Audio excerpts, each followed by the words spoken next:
নিঃশব্দ জ্যোৎস্নায় বসে আমি খুঁজি সেই মুক্তির আলো।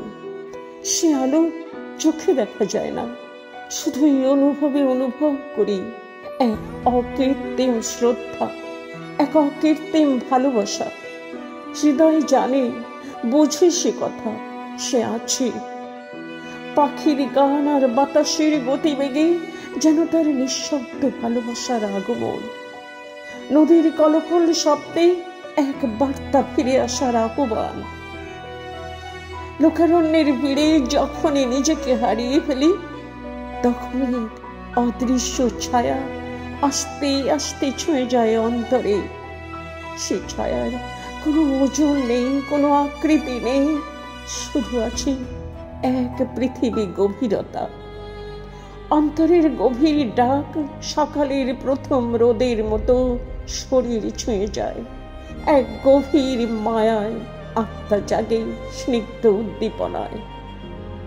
আমার ভাবনা, আমার নিঃশ্বাসে প্রশ্বাসে সবখানে মিশে আছে সে। যেন নদী ফিরে পায় সাগর, তেমনি তেমনি আমিও সে একাকার গভীর ধ্যানে।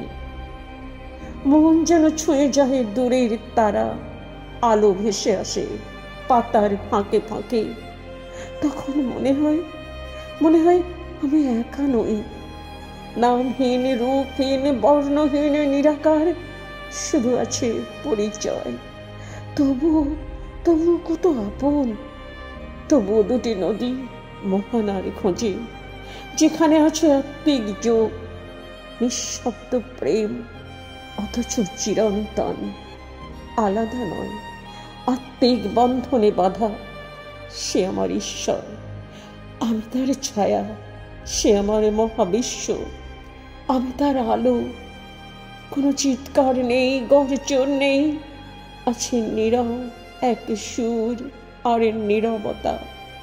সেই সুর আর নীরবতা আছে ভোরের শিশিরে আর সন্ধ্যার আলো ছায়ায়।